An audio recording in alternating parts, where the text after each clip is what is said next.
څکله هجرت وشولو نبی علیہ الصلوۃ والسلام د انصار او مهاجرینو صحابه په منځ کې رشتہ موخات ورته ورورولي قائم کړل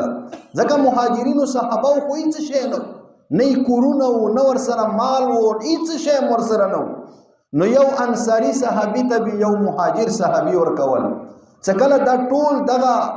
خبره وشوله حضرت علی رضی الله عنه دغه وخت کې موجود نو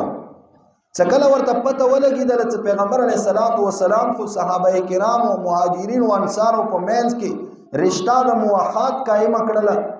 او په منډه باندې راغلو چیرې ماته هم چوک ورور راکی یعنی زخون چا سره ورور شم نو څکله راغلو مجلس برخاست شو نبی علیہ الصلوۃ والسلام ناشته نو حضرت علی رضی اللہ تعالی عنہ ورته چې جی یا رسول الله صلی الله علیه وسلم دسه کار وشو ایتاو نو چې زه خو پاتې شو نبی علیہ الصلوۃ والسلام ورته فرمایي چې علی ته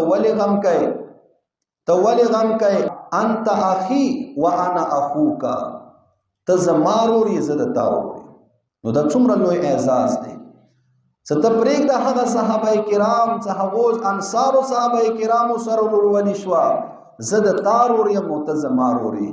اندرنګ غزوه تبوک په موقع باندې څکله نبی علیہ الصلوۃ والسلام یو غټ لخر ځان سره روان کو ټول صحابه کرام وته نو حضرت علی رضی الله تعالی عنہ مدینه منوره کې وسار دا خو جنگجو صحابیو نو ورته یا رسول الله صلی الله علیه وسلم تما مشومان اور زناناو سره پریګل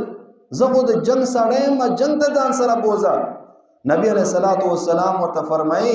چې آیت په دې باندې خوشاله نه چې تا درجه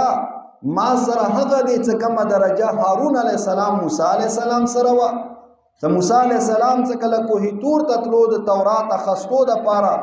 یوا چې لا څلويخ ورځې تیرې کړلې هارون علیہ السلام خپل قائم مقام جانشینی مقرر ک نو نن زتا هم هغه شان جانشین مقرر هم ته زما جانشینی خو به ورته دا ویلو چې یاد ستا ما د بعد بل پیغمبر نشتا